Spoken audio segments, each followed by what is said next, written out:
Open my eyes, let me see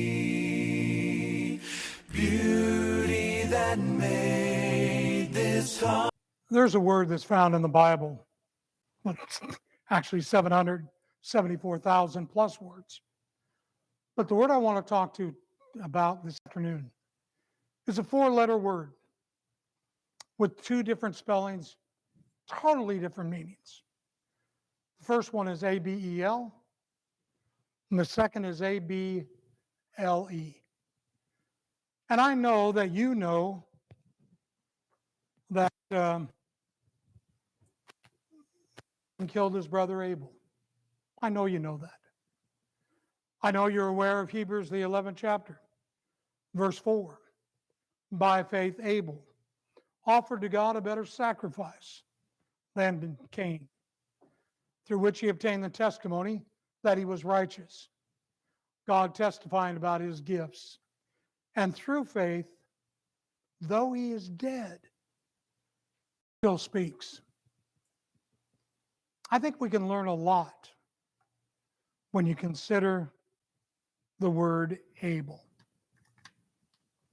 Because I think in many ways, we're exactly like Cain. And you go, whoa, wait a minute. I didn't kill Abel. But there's a very good chance that you did. Because there's a very good chance you stifled, you killed, you did whatever to A-B-L-E. See, throughout the Bible, you find that word. You find A-B-L-E. In fact, I took a couple minutes and checked through the concordances and whatnot and found that, depending on translation, Abel is found 155 times in the Bible. 155 times. Well, that's not as many as baptism. That's more than you find the word charity in the pure sense in the New Testament. But it's a profound number. The word Abel carries with it the following definitions: having sufficient power, skill, or resources to do something, capable of, fit for, or worthy, given, or liable to. It is an adjective. And we're able to do a lot of things. And so we're going to spend a few minutes considering how maybe, just maybe, we have put a hurt on that word Abel.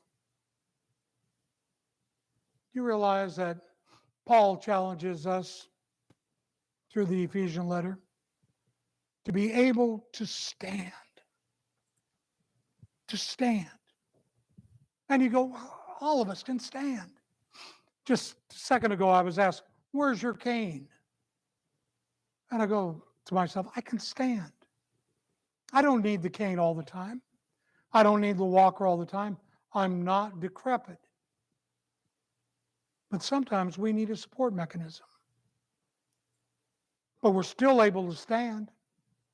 Oh, we may not stand as we once did. We may not be able to do that. But spiritually speaking, we should be able to stand.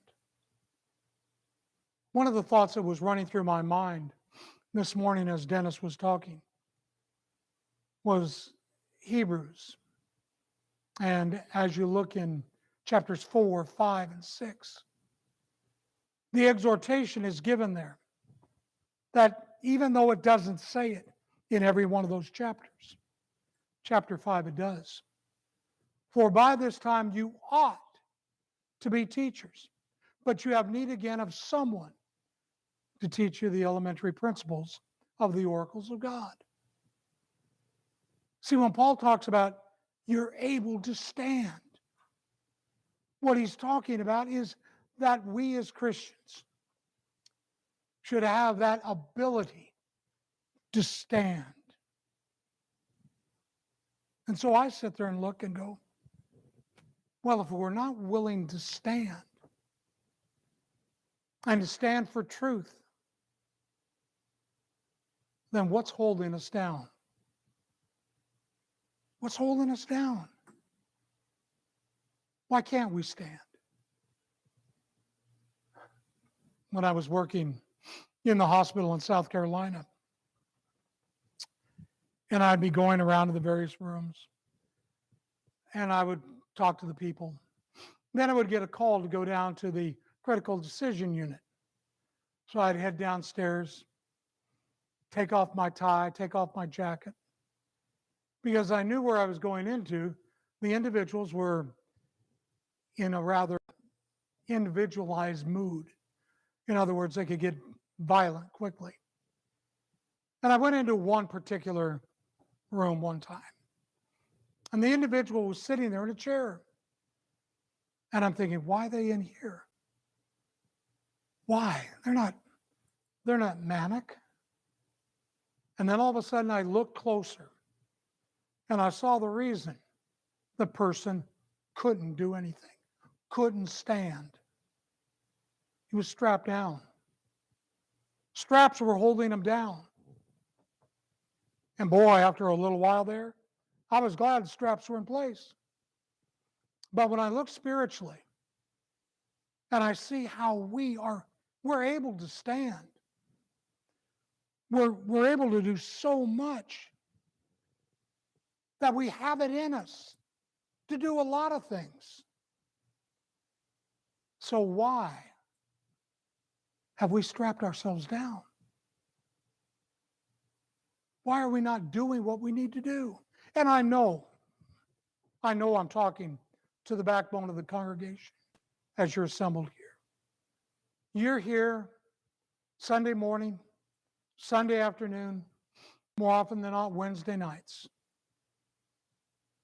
And I do know that there are people listening on the conference call. And I know that there are people checking us out on live stream on YouTube. But the challenge goes out. You're able to stand up. You're able to do. So why have you killed that ability? Why do you just sit there, strapped down? Because there's a lot you can do. Oh, and I'm not talking about knocking on doors per se. But do you know, and this was brought to my attention not too long ago, that we here in this congregation have a lot more opportunities to bear one another's burdens, Galatians 6:2. And we have a lot more opportunity to be of service to one another than what we think. And it was brought out, we have older members of the congregation who need to be visited. They may be here all the time, but Monday through Saturday, they remain inside their home by themselves, and we have an opportunity to be of service. Those same said people might need some work done, to be of service to them in that way. You could brighten their day by cooking a meal, finding what they don't like, and making that meal for them, so that you could go over there and they go, oh, I don't like that. Well, here, let me sit down and I'll eat this and we'll visit. And I'd give you a reason to stay longer. And you just sit there and, oh, are you sure you don't want some of this? And then, of course, you could always make what they like. You could go over and say, you know what? Do you have videos? And I realize that's such an antiquated term. But most of those that are older have videos, have a way of playing it. Do you have videos of when your children were younger? When you went on a vacation? I'd like to share those. I'd like you to share that with me. See, that's ways we be of service. That's ways we can stand. That's way we can help. But we have to be able to stand against the schemes of the evil one. Because what he's going to try to do, he's going to try to thwart us from doing those types of things. As I mentioned in class this morning, I'm in the process of working up a sermon on the screw tape letters. And we're not going to look at them per se, but just the way that the devil schemes, the way he works on us, the things he gets in our mind that stop us from being about the work that we need to do. So, able to stand. What about able to withstand? Therefore, take up the full armor of God, that you may be able to withstand in the evil day, and having done everything, to stand firm. Yeah, they're interlinked. You're able to withstand the onslaughts of the world, those things that society are hammering us with. But are you able to withstand the subtleties of what life presents? The way it's easy just to rationalize different things in our life. It's easy. So easy. But we're not done. You're able to quench. Now, would that it were 103 today. And you look at that picture and go, that's what I need. Just somebody to dump water all over me. A lifetime ago, we were at a park in Santa Clarita. Many members from the Church of Lassen Street were there. We were playing softball or some baseball maybe. And it was really hot.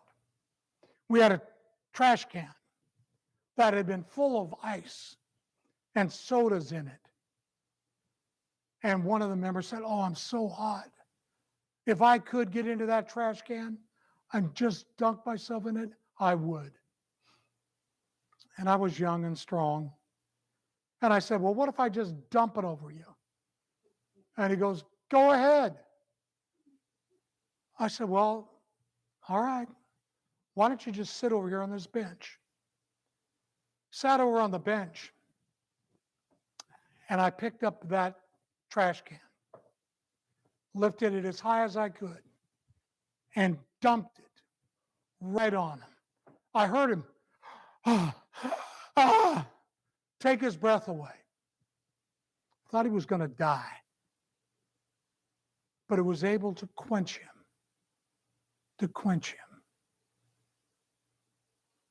We're able to quench all the fiery flames of the darts of the wicked one. Why?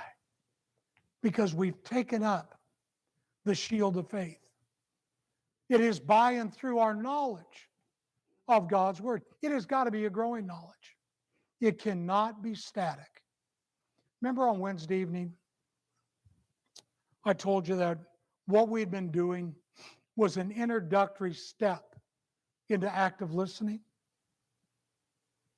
Well, that goes along with the aspect of growing more and more. A teacher who taught third grade wanted to progress, wanted to go on a little bit further and do an administrative job. And I asked her, what experience do you have? 32 years. 32 years of what? 32 years of teaching third grade. Well, what have you taught in third grade? The things which a third grader is known to learn. Oh, so what you're telling me is that for 32 years, you have taught and studied and regurgitated the same thing for 32 years. And the teacher looked at him and goes, I suppose that's true. If we haven't grown, if we haven't taken advantage to invest ourselves in time, in energy, to study the scriptures, we're just going over the same stuff for 32 or 50 years or whatever. It's the same. For by this time, you ought to be teachers. One of the classes I taught in college, or for the college, was dealing with people that had been downsized, i.e., fired. They were coming back to school. And so I got them in there, and I was trying to get them into a transition. And one individual took umbrage at it. How dare you talk to me this way? I'm a manager. I was on corporate level. I've got a college degree. Okay, great. Is that college degree going to prepare you for the world right now? Did that college degree prepare you for what's happened to you? You need to humble yourself. You need to come back. You need to learn a viable trade. Because what you had, you hadn't built on. You hadn't allowed it to grow. We were talking at lunch this afternoon about working at the same place for 1,000,000 years. But it was also brought up that there was not, over those 1,000,000 years, a static relationship. On the part of the individual, there was growth each and every day. So that the individual now has secured more knowledge than even when he graduated out of college. Same thing is true as us as Christians. We have to grow. We have to. Because, well, look at Numbers 13:30. In Numbers 13:30, then Caleb quieted the people before Moses and said, let us go up at once and take the possession, for we are well able to overcome it. We're able to overcome anything. We have God on our side. Look over at Romans, the 8th chapter, and drop down at verse 31. Romans 8:31. Notice what Paul's saying there. And it carries down to us even to this day. What then shall we say to these things? If God is for us, who is against us? We're able. They were able back in the days of Caleb and Joshua. And they go, well, man, it's a piece of cake. This is ours. Because we have God on our side. We look at the way society is hammering us. And we go, no. Can't do it. They're too strong for us. It's not what I read in the scriptures. Oh, we're going to have setbacks. Undoubtedly we are. But we can overcome. I know many of you don't follow college football, but there was an interesting game yesterday. And no, not the Oregon Ducks beating on the poor kids from Hawaii. But it was between Colorado and Colorado State, I believe. And the school that Deion Sanders is now coach of. They were said to be unbeatable, powerhouse team. The other team said, you know what? No. And they gave them everything. Everything and then some. So that Deion Sanders team barely came away with the win. Barely. Because the other team said, we're going to overcome. They may not have had the victory, but they laid everything out on the field. And I know next week, when that team Deion Sanders coaches, which one of the Colorados, I forget, University of Colorado, Colorado State, I don't know. I do know they play the beloved Oregon Ducks next Saturday. And because of that game yesterday, they're going to take an examination of themselves and say, even though Oregon is undefeated and a true powerhouse, we can beat them. And they'll go in with that attitude that we can win. So we as Christians, we're able to quench the fiery darts of the wicked one. We're able to, but we don't. We let them win. We're able to overcome, but we defeat ourselves before we even get into the battle. Joshua and Caleb, out of the 12 spies that were sent, now you're in trouble, my voice is coming back. They were the only two that said, you know what? We can do it. And as Caleb is saying here, we've got God on our side. So we look at the world that surrounds us, and we can overcome. We can do it. We've got to have that confidence. It's one of the things I appreciate about Austin. Austin has the confidence to walk into a burning building and think, I'm not going to get scathed, and I'll pull people out of here. I appreciate that level of confidence. And that's a metaphor. But he has that confidence spiritually. And he put it into practice by going to India.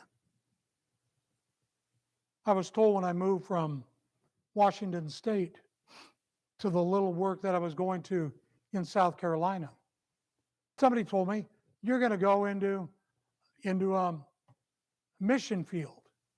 They don't know the truth down there. Well, you know what? They don't know the truth here. They don't know the truth in Nevada, Arizona. They didn't even know the truth in Washington. Everywhere is a mission field. Everywhere we need the confidence to be about the work. So yeah, you're able to quench and you're able to overcome. Titus 1 verse 9. Holding fast the faithful word, which is in accordance with the teaching, that he may be able to both to exhort in sound doctrine, to refute those who contradict. Now, everybody goes, oh, he's talking about elders.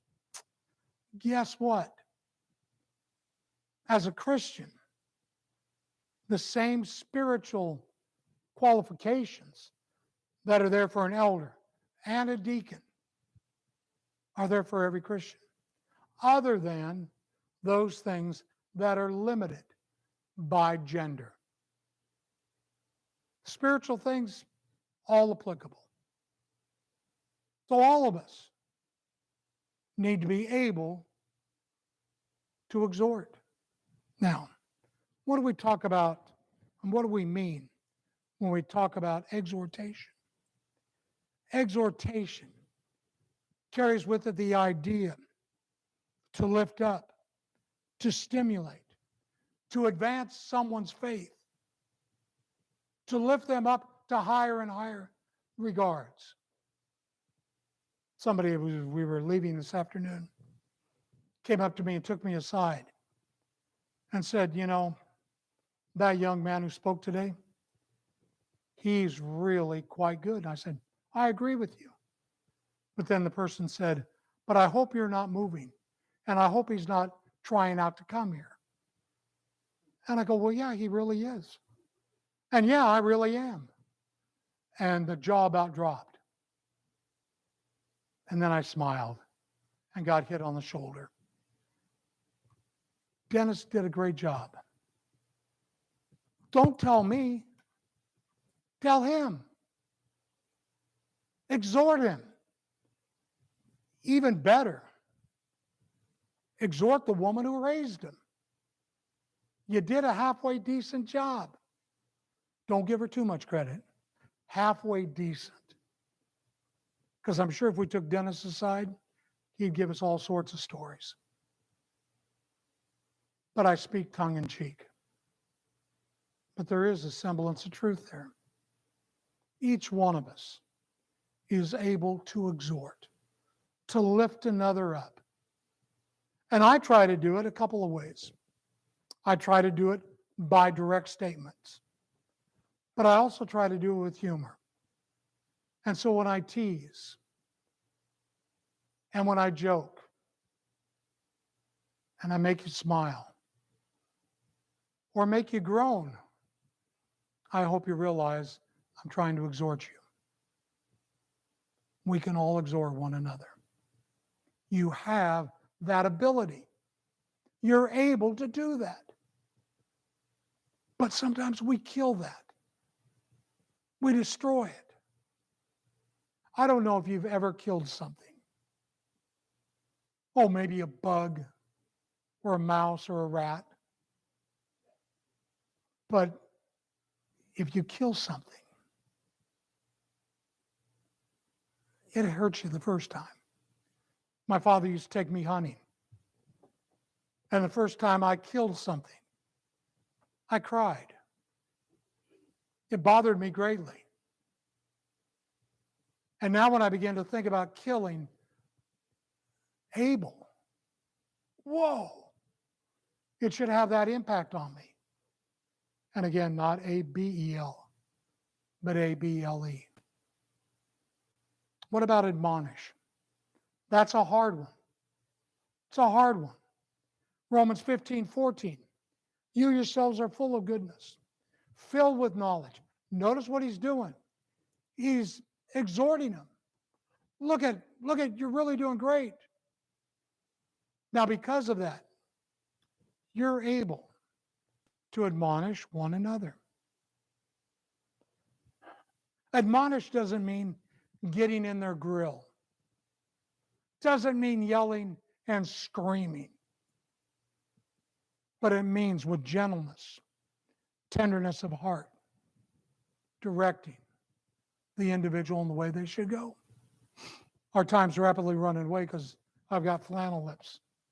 But if you turn back into the book of Isaiah, into the 41st chapter, and drop down into verse 6, Isaiah 41 and verse 6. Notice what's seen there. Each one helps his neighbor and says to his neighbor, be strong. We help one another. We tell them, be strong. So many other passages, all of which we can immediately bring to mind because we know the truth. We've studied.